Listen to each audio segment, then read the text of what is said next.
ketika terjadi benturan, yang harusnya IPS itu diem dan pala lu diem di dalam ya. Tapi karena IPS ini goyang, jadi pala lu ketekuk. Karena IPS-nya goyang, narik. Ketarik sama aspal kan, sek. Nah, yang diandung. Assalamualaikum warahmatullahi wabarakatuh. Ketemu lagi sama gua Wahyu Andies. Di video gua kali ini, gua akan menjawab salah satu komentar yang kemarin sempat komen di video gua sebelumnya tentang Bang, IPS helm yang layak, yang bagus, dan bisa dipakai itu seperti apa? Oke, brother, pertanyaan yang cakep. Karena memang kebanyakan kawan-kawan tuh ngelihat sebuah helm tuh hanya dari bentuknya, dari selnya yang mulus, dari spare partnya yang bagus, tapi dia lupa bahwa helm itu layak atau enggak dipakainya. Oke, jadi di video kita kali ini kita akan ngebahas tentang IPS helm ya. Kalau yang udah biasa ke workshop 1DS itu biasanya ada satu komentar ketika dia baru duduk di ruang tunggu yang ada di depan. Dia cuman bilang, "Wih, gila bang, helm masih cakep, udah dipakai pot," katanya. Ada Arai, ada Sui, ada Givi, ada Kabuto, malah ada satu helm ya yang bikin shock mereka gitu. Salah satunya adalah produk Jepangan ya, Arai SRC yang memang sudah. Jadi gue pakai di atas di lampu, gue jadikan tempat lampu tuh. Jadi kayak begini nih modelnya nih. Cuma di sininya lampu. Itu Arai karbon yang gue pakai. Kenapa gue pakai untuk lampu? Karena memang helm itu sebenarnya udah nggak layak dipakainya. Baik dari segi safety, dari segi kenyamanan, menurut gue udah berkurang. Kan sayang bang, bisa dimodalin IPS, bisa dimodalin lain-lain supaya enak dipakai. Betul. Itu bakalan enak lagi dipakai sebenarnya. Cuma kalau nggak kita bikin seperti itu, orang nggak akan bertanya-tanya kenapa helm ini dijadikan sesuatu yang malah jauh dari buat riding atau buat apa ya. Memang gue jadikan lampu, pasti mereka akan bertanya kenapa helm ini nggak dipakai lagi bang. Ya baru nanti gue jelasin bahwa helm ini sudah begini.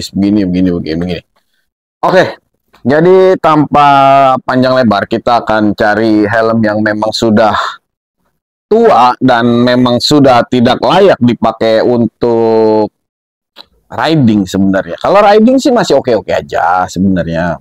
Tapi biasanya anak-anak lupa tuh, kawan-kawan lupa. Riding bukan sekedar riding, cakep. Benernya ridingnya mereka tuh malah speeding. Nah, itu yang memang sudah tidak direkomendasikan, bahwa helm tersebut sudah tidak layak dipakai untuk kompetisi atau untuk balap ya. Tapi kalau lo mau pakai helm itu hanya untuk harian, hanya untuk riding santai, itu masih oke, masih bisa. Contoh, ini ada Kabuto nih. Ini Kabuto yang sebentar lagi akan dijadikan pot ya.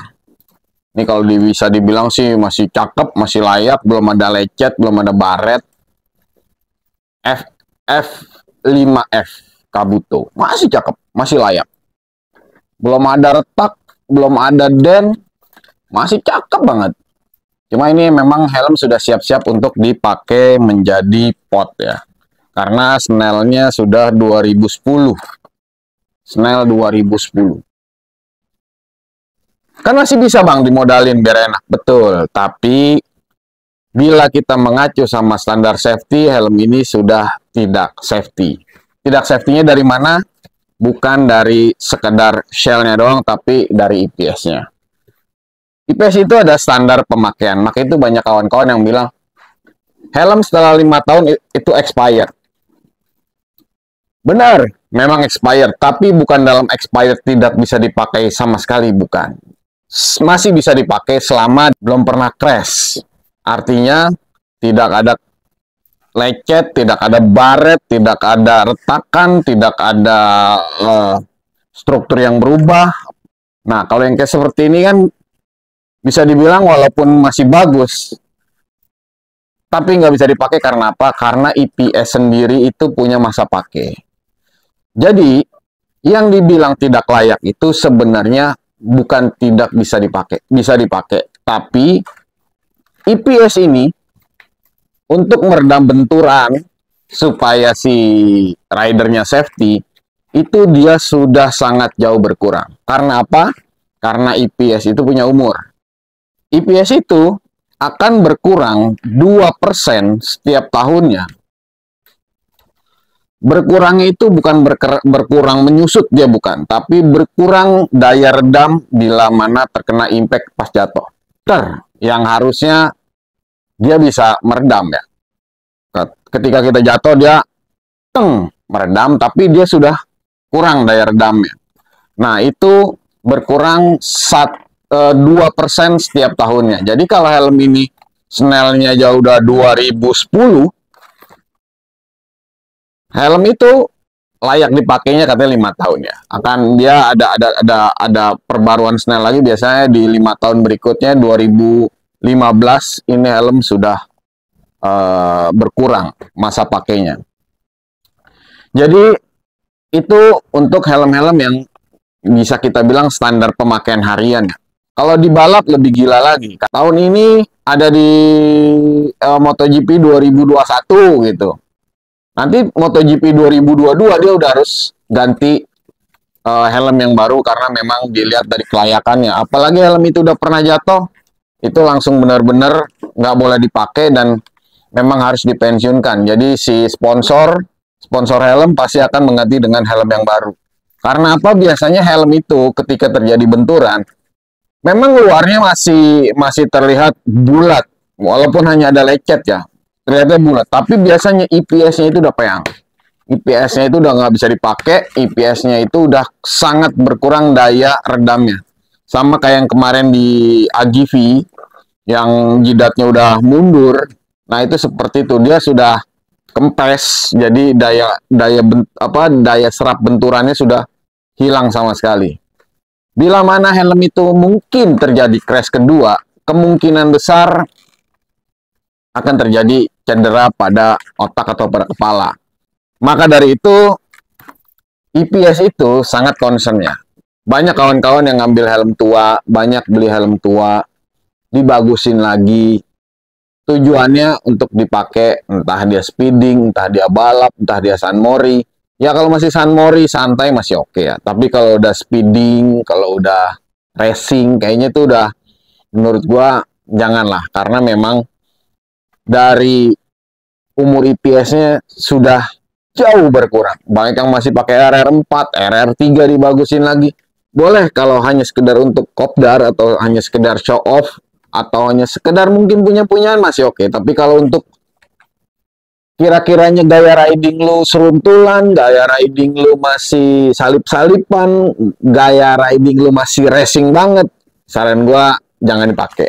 Lebih baik uang lu yang sekitar 2-3 atau mungkin 4 jutaan ya untuk membeli helm second.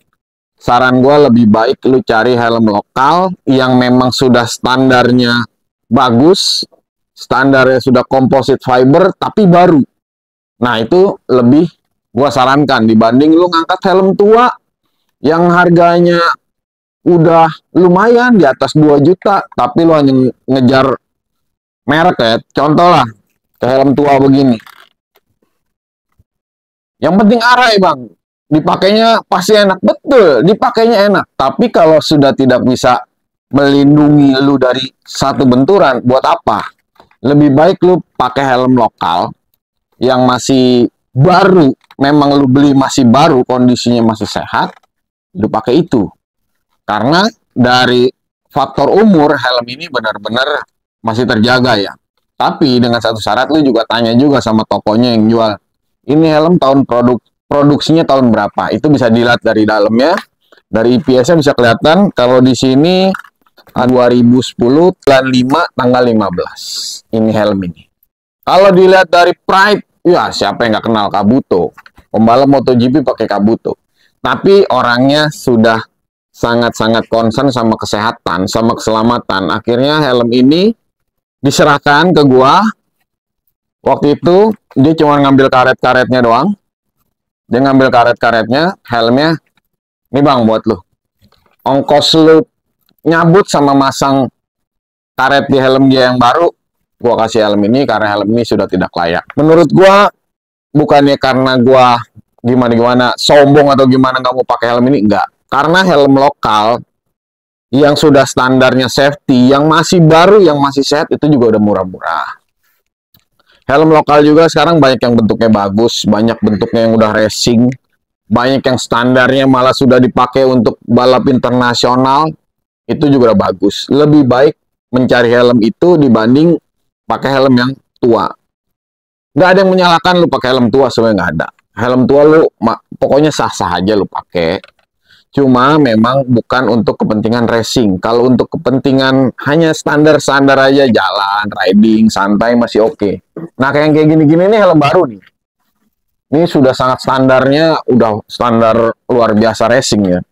Karena dia sudah ada homologasi film. Nah, ini ada, ini tinggal di barcode aja kelihatan. Ada helm lokal juga yang sudah pakai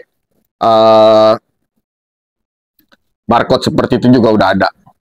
Jadi ini adalah HJC yang tipe terbaru ya. Ini RPH 1N. Ini udah dipakai buat balap. Ini adalah punya toko. Salah satu toko besar yang ada di daerah Kemang, Jakarta Selatan. Ini lagi mau ada perawatan ya. Jadi benar-benar standarnya juga masih kita jaga. Satu itu dari IPS. Kedua, kalau lu pengen bener-bener ngelihat helm itu layak apa enggak, lu tinggal cek aja. Memang kalau helm-helm seperti ini dilihatnya masih bagus ya. Tapi ketika helm itu punya kualitas IPS yang sudah menurun, biasanya dibarengi dari kurang padatnya IPS tersebut. Walaupun helm ini belum pernah dibongkar. Helm ini masih standar pabrik, masih cakep, masih ting-ting ya. Tapi kalau dia IPS-nya sudah menurun dari segi kualitas, biasanya IPS-nya pasti akan goyang. Nah, tuh udah biasanya udah goyang-goyang. Nah, kelihatan ya udah goyang. Jadi ini juga menjadi tolak ukur helm itu layak atau nggak dipakai. Karena bukan apa-apa kalau IPS sudah goyang, takutnya ketika terjadi benturan, yang harusnya IPS itu diem dan pala lu diem di dalam ya. Tapi karena IPS ini goyang, jadi pala lu ketekuk. Karena IPS-nya goyang, narik. Ketarik sama aspal kan, sek. Nah, yang dihantam apa? Leher bisa patah. Itu yang dikhawatirkan. Jadi banyak faktor sebenarnya. Cuma kalau kita berbicara IPS, cari IPS yang benar-benar masih bagus.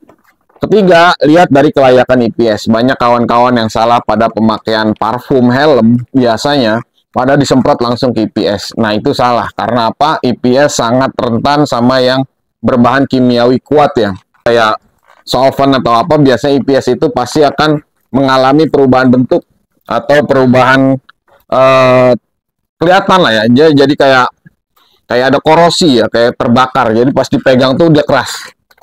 Kalau IPS yang bagus kita pegang masih lembek biasanya. Nah, masih lembek. Ini lembek nih. Tapi tetap daya benturannya itu dia pasti akan berkurang. Bisa dipegang begini dia nggak berbalik. Nah, ini nggak berbalik. Mendem nih. Sorry ya, pencahayaannya kurang bagus, tapi ini mendem. Dipegang mendem. Dia nggak akan berbalik. Dari 3 faktor itu yang paling gampang lo pilih dari sebuah helm yang akan lu beli, baik itu helm baru atau helm second. Kalau helm baru lu lihat dulu tahun produksinya tahun berapa. Kalau memang kira-kiranya baru tapi new old stock dan memang sudah lama dipakai, ya terserah lu mau beli itu hanya untuk pajangan atau hanya untuk riding. Tapi kalau untuk balap udah nggak bisa. Dan kalau lu mau beli helm second, lu cek bener-bener karena helm second sangat-sangat rawan ya. Jadi faktor untuk ngeceknya itu itemnya lebih banyak.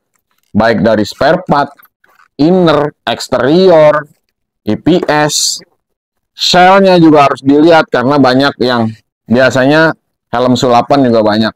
Jadi dia touch up sebagaimana rupa itu helm supaya bagus, supaya terlihatnya oke dan dijualnya mahal kembali. Itu banyak banget pedagang-pedagang nakal seperti itu, trikinya supaya barang dagangannya laku terjual. Dan biasanya yang menjadi inceran mereka adalah pemain-pemain baru di bidang perhelman ya. Yang seperti itu biasanya yang sering gue bahas karena takutnya regenerasi kita bermain di bidang hobi baru mau masuk di bidang hobi, ketemunya sama pedagang seperti itu, dapatnya barang juga yang menurut gua busuk dan mereka kan kapok. Akhirnya apa? Kawan-kawan yang jual beli helm secara sehat, jujur malah kena imbas sama pedagang-pedagang dan oknum seperti itu. Jadi segitu aja dari gua tentang permasalahan IPS. Kalau ada yang perlu ditanyakan lagi, monggo silakan. Kalau mau di WhatsApp juga boleh. Mau ditanya lebih banyak, kita bikin berapa part, karena ini yang baru kita bahas hanya helm import, belum helm lokal ya. Nanti helm lokal kita juga pasti akan bahas, karena banyak helm lokal yang tanda kutip SNI seperti kemarin juga kelayakannya sangat jauh. Jadi nanti kita akan bongkar helm lokal, apalagi tentang IPS-nya. Segitu aja dari gua. Ciao.